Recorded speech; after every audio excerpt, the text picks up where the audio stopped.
Oh.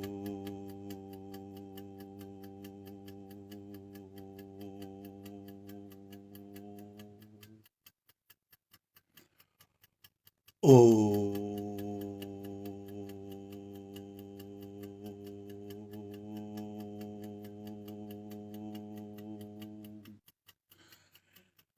Oh.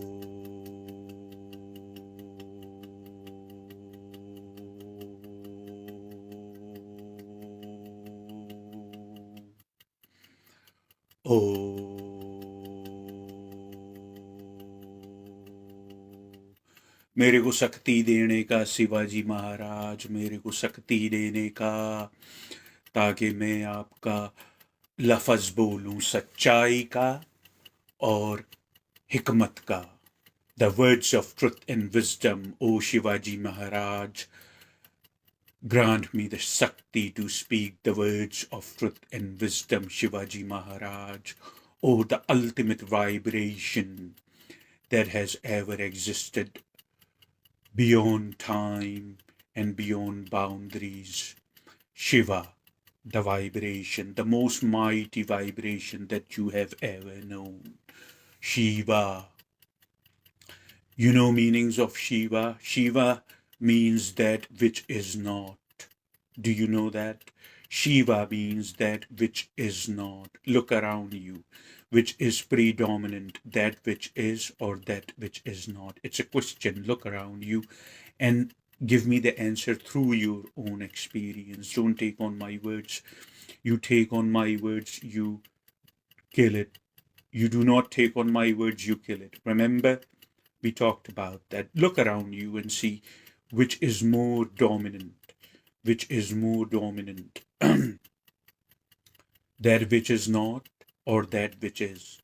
You wouldn't know that which is until unless that which is not. The only way you know and you can distinguish that which is, because there is that which is not. Are you following? I'm repeating similar words, but everything requires focus. If you focus, you would understand what I'm saying to you.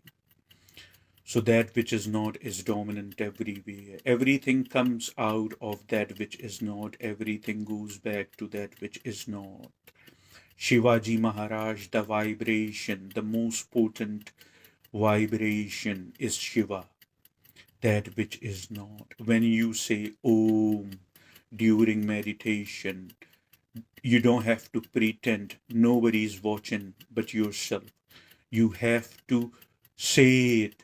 You have to chant it as you mean it. You see, not like, no, not like that. We don't want that for you. If you want to do something, at least do one thing that you mean. if you want to do something, at least do one thing that you truly mean it. You are doing a number of things during your day, a number of things. And most of your actions are compulsive. You know the definition of compulsive very well. You are in a state of compulsion. You see, as you can see the title of this video, but this video or the words of truth and wisdom are not solely for compulsion. We would give you some other truth and we would give you some other wisdom too. If you understand, now you can wonder who is we. Yes is the only person sitting here. But you see, there are things that you see and there are things you do not see. I see them both. I see the demons with my naked eye, and I see the devil with my naked eye. I see the sacred and the mighty, powerful, divine beings also from my naked eye. And they are all around me, and they are guarding me because of the work I have signed up for. It's a must that I am guarded. You see, obviously, divinity or sacred is not going to pull somebody among the creation and going to say that, hey, you need to come here and I'm gonna whisper the prophecies. You see, I'm gonna whisper the prophecies. I'm gonna whisper the truth. I'm gonna whisper the wisdom in your ear only, as most of the prophets, man-made prophets, claimed that God sent Gabriel or Jibrail to send me sacred verses. You see, not happening. God does not play dice, as Albert Einstein said. You are as close to divinity and sacred as any of these figures, whether truly divine figures or so called divine figures who claim themselves to be divine, like Joseph Smith or Muhammad or Charles Manson, God knows, Jim Jones, these kind of figures. They claimed there was no sign, but they claimed to be divine. They claim that God has chosen them. You see, God does not choose anybody. As the most brilliant human being of this planet Earth, Albert Einstein, said, and he really spoke truth. He said God does not play dice, and that's very true, and it's very smart. So when you say Om during meditation, you say it as you mean it, not like, hello Rachel, good morning, hello Yes, or hello John, or hello Bree, or all that. No, you say it as you mean it, you see.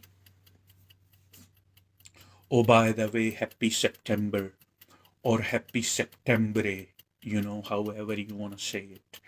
Happy September. Happy September to you. I love September, you know that. Do you like September? Anyway, moving on.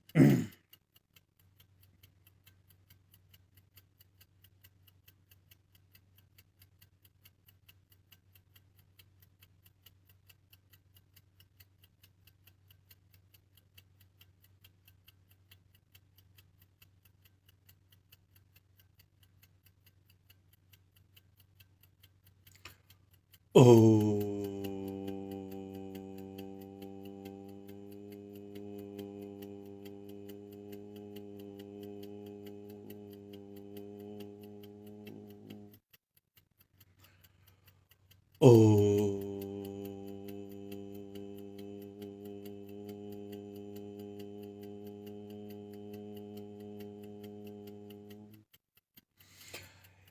Um,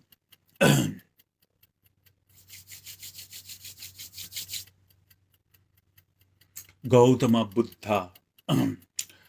Gautama Buddha. Buddha, the enlightened, Gautama Buddha or Gautama Siddhartha. Buddha, the enlightened, one time was traveling with his disciples through a field which had small ponds of water.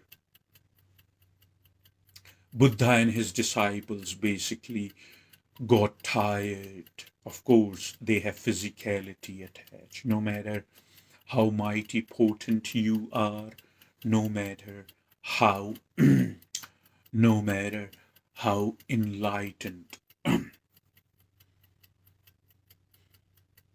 no matter how mighty potent you are, no matter how enlightened you are, you still have physicality attached,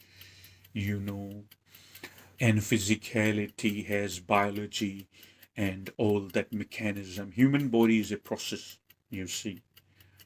It's not a noun, it's a verb.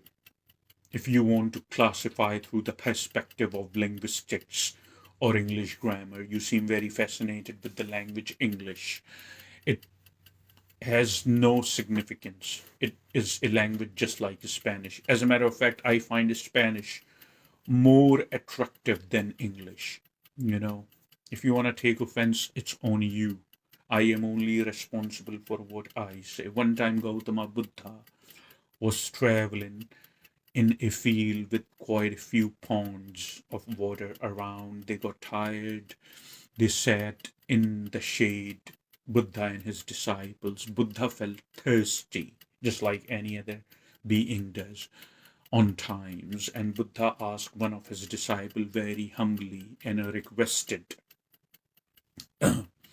Buddha asked one of his disciples very humbly and requested, because he was very polite person. He was not, what the word I'm looking for, he was not imperative in any form of shape, or not influential as far as loudness or anything, but his presence was so influential that if you were in his vicinity, you could feel his presence from 3 or 4 miles. That's a long distance to feel somebody's presence. You see, you could feel his presence from 3 or 4 miles, literally. Lord Buddha. So Lord Buddha requested to one of his disciples to kindly go ahead and fetch some water from the pond. And the disciple arrived, and disciple witnessed that there was a caravan. Excuse me, there was a caravan, a trading caravan. And the trading caravan, when they rode through the pond, the mud which was sitting under the surface of the water, it got mixed up with the water, and water got muddy, you see. And disciple, out of respect, decided not to fetch muddy water for Buddha, and he went back and told Buddha, and Buddha said, it's fine, just sit down. After a certain period of time, Buddha requested the same disciple to do the same thing and go and check the water. So disciple arrived over there. The water was still muddy, you see. Not as much, though. Not as much. Now pay attention to everything I'm telling you. Not as much. You would learn something from this. I promise you that. Only if your eyes are open. Not as much, but it's still muddy. It was losing its potency because of the time. You see, in reality, there is no time. However, because of the marker time, the water was losing its potency. It was rather less muddy, but it's still muddy. And the disciple went back to Buddha and told him the water is still muddy, and out of respect, I couldn't just give you muddy water. And Buddha said, okay, sit down. After some period of time, Buddha asked the same disciple to go and fetch some water. Now, if you were the disciple, an average human, I'm not saying it with any arrogance, if you were the disciple to whom Buddha asked the same disciple 3 times, you would probably be wondering, based on your condition, unfortunately, and your domestication, you would probably be wondering that Gautama is picking on me.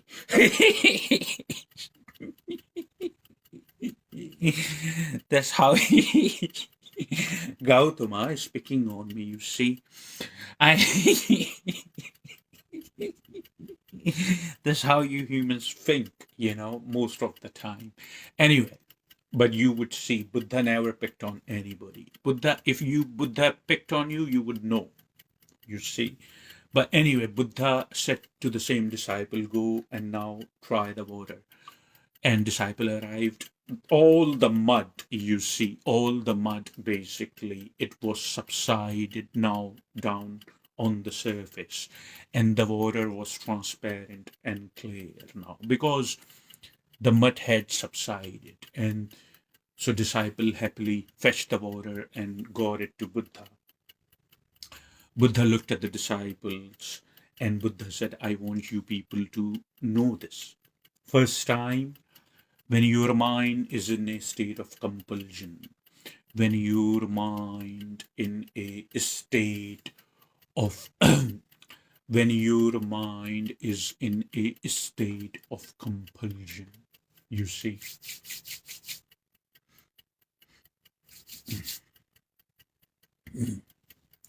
when your mind is in a state of compulsion, do not make any choices then and there. I would also tell you another small, somebody, was very upset about that. Anyway, not to be too bent. Have you ever been bent? Not to be too bent or off track from this conversation or the point. Buddha looked at his disciples and Buddha said, I want you to understand these, my love, seers and my followers, that when you are in a state of compulsion, do not board on the thought or mind. When you are in a state, when your mind is chaotic about something, when you face, excuse me, when you face a chaotic situation, when you face a trouble, not the situation but the thought. You see, thought is mind.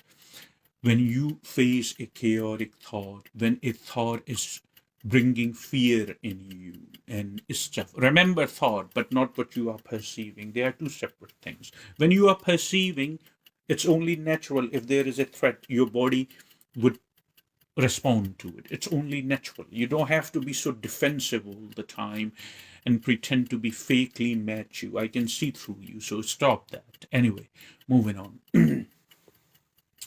So Buddha said, when you are facing a chaotic, a troublesome, a restless thought, do not board on the mind, just let it be.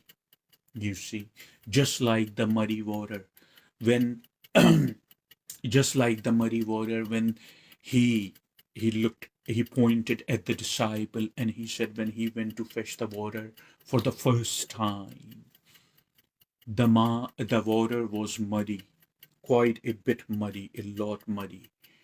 But as time went by, it got less muddy. It lost its potency.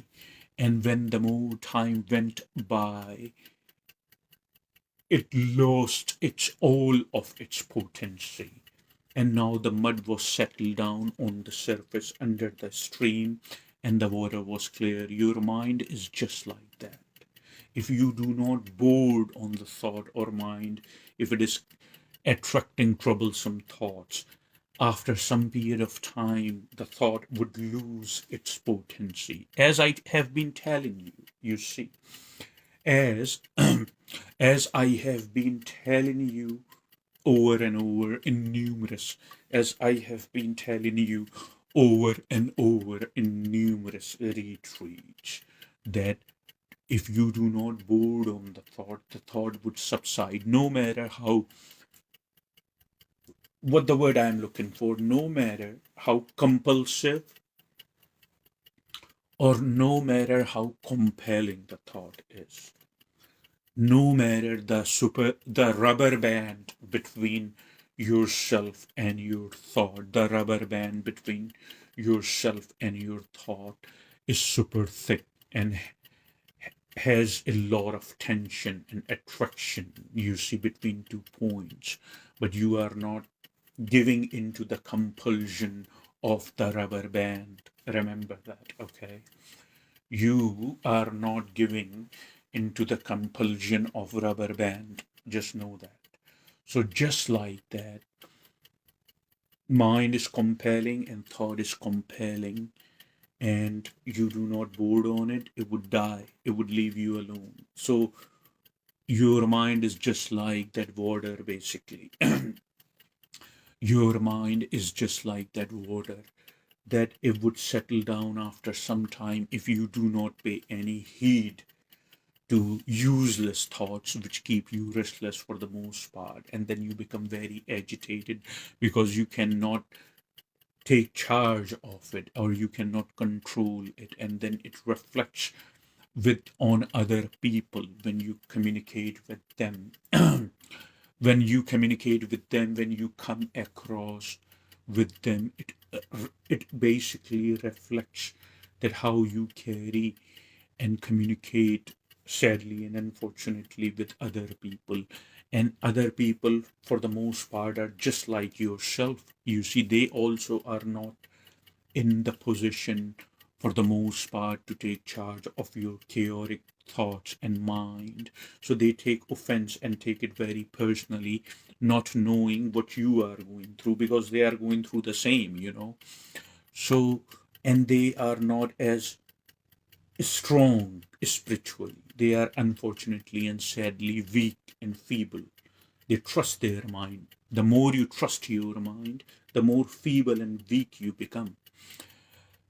Trusting mind on certain situation, don't get me wrong or misunderstand me. Trusting mind on certain situations is necessary, but it's only natural. You would know when to trust it. You don't have to verbalize it all the time in your mind. That's why you have become like this.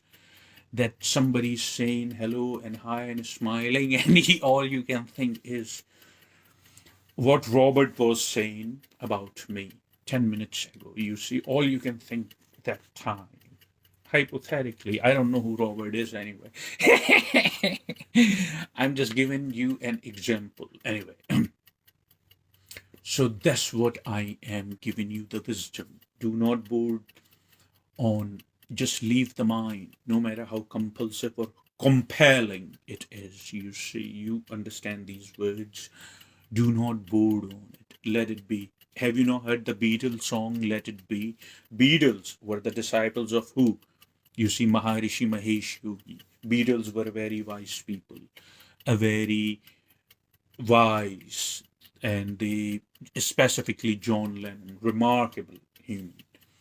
So have you not heard the Beatles song, Let It Be? So just let it be, you see, and it would settle down in a bit. You don't have to go. The other thing, small example, without mentioning any name, this fella, he was asking because he was kind of being blackmailed, that he was, one day he was really horny, and he actually got clicked with with a woman online, and she was also horny. So they did their thing virtually, and after, because they were in a state of compulsion, and they decided to board on the compulsion. You see my point? They both were horny. However, this fella was married, and the woman, he got intimate virtually, whether phone sex or something, I don't know as much detail. She knew his wife, and then they settled down, helped each other tremendously, and they settled down, and after a while, that woman just said that I would tell your wife. Just keep telling that.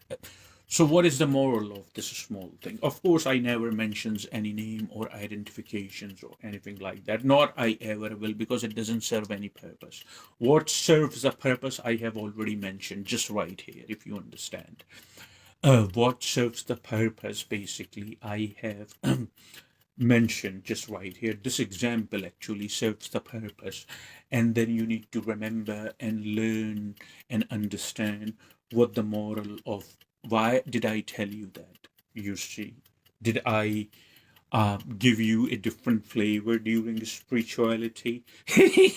No, that's not my intention. My intention is to bring clarity in your perception, and I just did that. If you paid attention, this fella was in a state of compulsion. You see, compulsion, because he felt in need, and he wanted to do something more what he was feeling in that moment, if you understand. And he just got clicked with another person who was in the same boat. So here we go, there was a bond formed, which is so what happened, uh, a choice in the state of compulsion led him to feel restless, because somebody was saying that I would tell your spouse. You see? So it's better better it is for you. It's better it is for you to not make any choices when you are in a state of compulsion. You see, when you are not in a state of compulsion, then you would come to the right conclusions. But if you are attracted and compelled towards something, something outside of you, mind you what I'm saying, something outside of you, then you might not make a very good and smart choice. That was the wisdom number 3 that I wanted to give you. You see, everything is, I'm saying, has a very significant point. So, all, as you saw the title of compulsion, all I'm talking about compulsion, but I'm giving you wisdom. What it is which is creating compulsion. Is it natural? Isn't it? This is something somebody asked me a while back, why I didn't get around it. Today in the samadhi, while I was in a deep, profound state, it was, the awareness was given. I said I would bring clarity regarding that. What is compulsion? You see, have you not, you feel it all the time, but have you not ever focused? Is it natural to feel compulsive? Or let's not just jump into the conclusions, let's look into it first. Or is it a domestication or conditioning? Compulsion is usually acknowledged.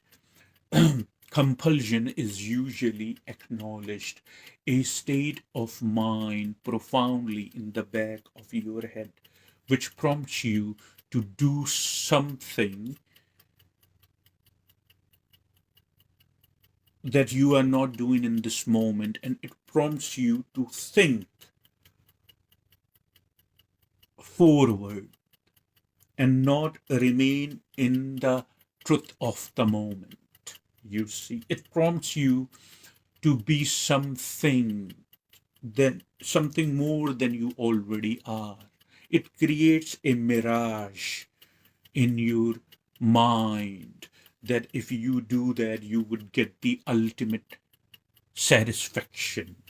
You see, but remember something, as Mick Jagger said, I can't get no satisfaction. You remember that a Rolling Stone song? Huh? You remember you remember that Rolling Stone song, Mick Jagger, he says, I can get no satisfaction. You see, I'm gonna try.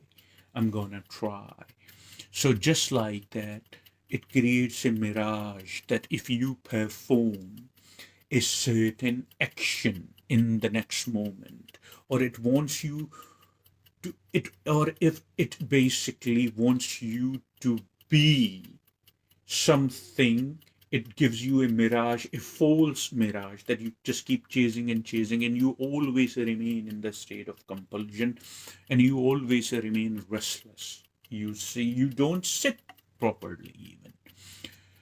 That's why meditation, kriya meditation, is important. It helps you to instill yourself in the present moment. Instill yourself in the present moment and not remain in the state of compulsion. If you understand, and you can do that. There is nothing wrong with that. You can do it with the dedication and devotion to Kriya meditation. You see, countless of us have done it and are still the process of doing it. For me, I have done it, I have achieved it, I am one with Brahman, and um, I'm wrapping up as I have mentioned. So, all that. But for you, if just do Kriya meditation and in the state of, remember something, there is something within you is telling you if you are not doing enough in this moment. That's what it is. You see, I will give you an example. For example, you are having a drink, a good uh, a fine red wine, you see, and you are having a fine red wine. One glass is okay, but then as you are coming close to finish the glass of wine, something is prompting, yeah, I don't feel so buzzed, or I don't feel so high or numb. Maybe I should have another one. You see, prompting you to now do the same thing. The next thing you know, you are drunk. You see, and now you don't feel good at all. Being drunk is not a good feeling. We all have been there. You see, and after when we sober up and the reality catches up, it was just an example. It can go to anything. Somebody is addicted to food. They are having a meal which was enough to fill the belly, but as they are coming close to finish the meal, in the back of the mind, the compulsion mirage, you see, prompts, I didn't eat enough. Maybe I should have a little more. The next thing you know, you are throwing up, or your stomach got diarrhea because the stomach is trying to extra function now.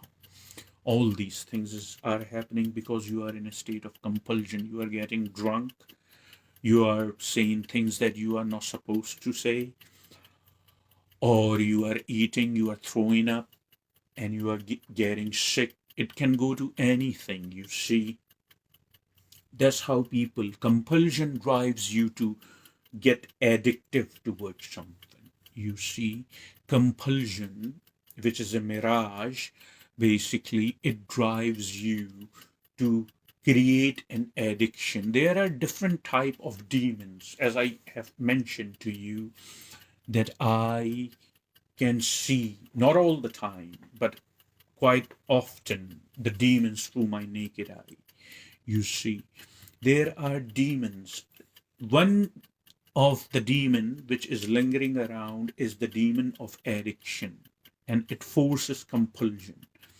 So how can you stop compulsion? That's the question. So compulsion basically seems like there is no line to draw whether it's natural or it's coming. Either way, we know that it is not cool, or it is not a right trait to have, because it drives you to create addiction, which is not a good thing. Any type of addiction to money, addiction to masturbating, addiction to sex, addiction to alcohol, addiction to substances, addiction to women or men, addiction to food, addiction to video games. Any type of addiction is based on the memory you had last time of the pleasant experience, so called pleasant, as I said, then you act on that memory because you want to relive the memory, you see, and then compulsion gives you the mirage. The only way you can stop compulsion when your mind is sharp enough, when you can see that what's happening, when you can see the glass is coming to an end. That's it. It's a compulsion. I need to stop it. When you see the food is coming to an end, that's it. I need to stop it. You see, that's it. But you would only see that when you can see things clearly, when you are potent spiritually, and you are sharp enough. You see, you are sharp enough, then you can see that. And how you become sharp enough? Get rid of nasty habits in you, gossiping, uh, who's talking about me, who has opinions about me, concerning yourself with other people's opinions. Your happening is brief than a second, you know that, if you could see it from my eyes. But no, you have to invest your, unfortunately, you have to invest your awareness and focus in stupid things. Then you can never be free and sharp enough. When you reprogram yourself, audit yourself, see what you are doing with yourself, and take your faith out of it, and do the dedication of Kriya meditation. You see, So do it. A lot of words. I'm not a storyteller, but you, my loved ones, basically. I'm not a storyteller, but you, my loved ones, my seers, my viewers, my followers, and I love you to pieces. There is no doubt in my mind. That's the reason I deliver the words of truth and wisdom, because I have compassion for you, if you understand. But you have turned me into, I know storyteller. Excuse me. I know, I in capital letter, know storyteller. But you have turned me into one, you know, and that's unfortunately um, is not bringing as many results as we want. So look at things as the transparency and clarity in your awareness. Then your suffering would end. You know, you do not perceive the truth as it is happening. You perceive the truth as you are happening. You see, they are two separate things, my loved ones. Please remember that. You do not perceive the truth as it is happening, you perceive the truth as you are happening. So you are not really perceiving the truth. If you focus a little, you realize you are perceiving what you already know. Your own knowledge you are perceiving. You see, I'll give you an example to demonstrate and make you understand what I'm saying to you. An example. Imagine me and you are looking at the same wall on two different sides. Are you following me? It's where I explain to you things so clearly, and I choose my words so carefully so everyone can comprehend. If you pay attention, please. So what happens with Namaskaram? There is a lot of room here. Please come sit. So what happens basically, me and you are looking at a wall. Me and you are looking at the same wall, you see, and we are standing different side of the wall. Your side of the wall is painted green. My side of the wall is painted red. The object of the perception is the same. The color is are different. Excuse me. So now what's happening? You are telling me wall is green. I'm saying no, you are wrong. Wall is red. We are looking at the same wall. So you are perceiving the same wall through what you are exposed, isn't it? You are exposed to green. You are perceiving wall green. Um, I am exposed to red. I'm perceiving the wall red. You see, so you are not perceiving as the wall is happening. It's just a wall. You are perceiving what you are exposed. Just like that, you perceive everything. It goes through what you know. It goes through the whole edifice of knowledge. It goes through what you know, the whole edifice of knowledge. So you don't perceive truth, you perceive your own knowledge, you see. But if you want, it is very possible. I do it most of the time of my day. I wouldn't claim all the time though, because I don't brag about myself. I tell you the truth. But most of the time, sometimes I struggle. It's true, because as I said, nobody's perfect. Um, Nobody's better than anybody. You see, universe only is responding to who is more aware and who is less aware. So my loved ones, make your mind sharp enough, become less cluttered, take your faith out of lies, and become and become entrusted to to have clarity.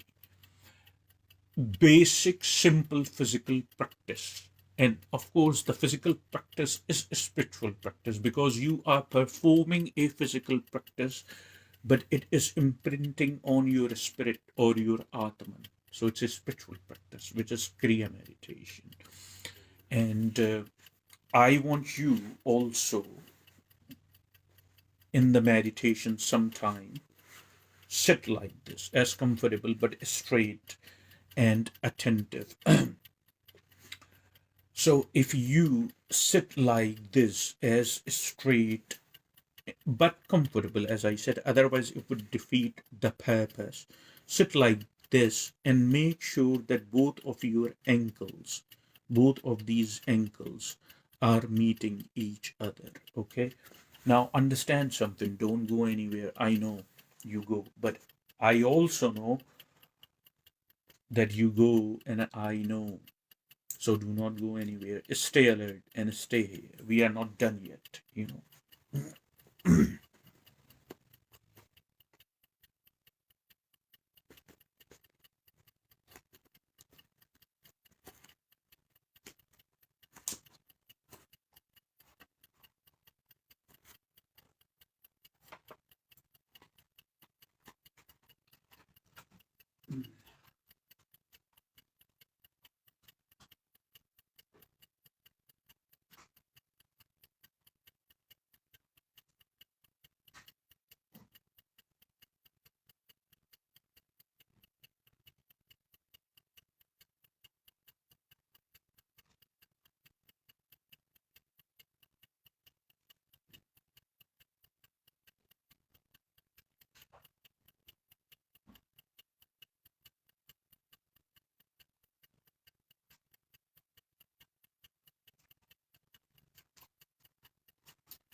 Necessity is the mother of invention, you know.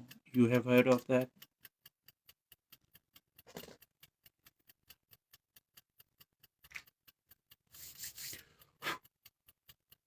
Here we go.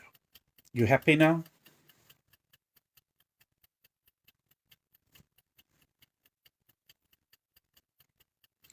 Don't worry, I'm not gonna play striptease, you know.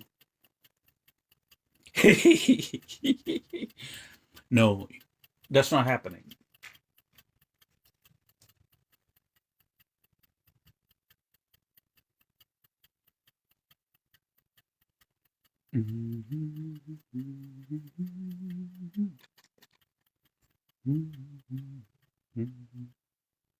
Have you learned to burn incense around you? Have you?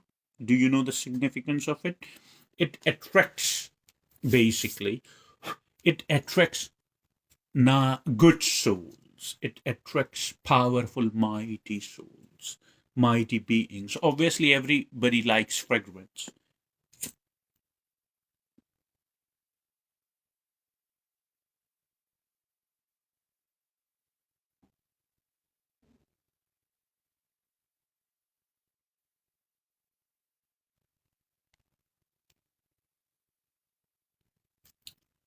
Have you ever blown a candle? You like to blow candles, huh? Don't you? On your birthday? I just started an incense. So, have you ever blown a candle? You like to blow candles on your birthday, don't you? All right. Anyway,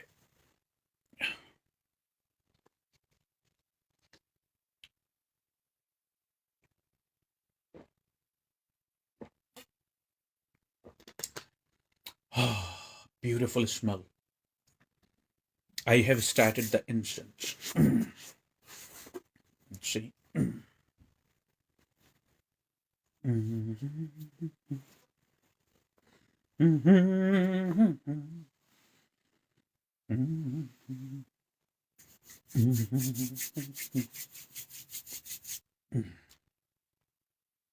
Somebody was asking me in a private text message if I work out. I said, no, I just work. I do not work out. It's mostly indoor, you know. I hope you get the joke. Anyway.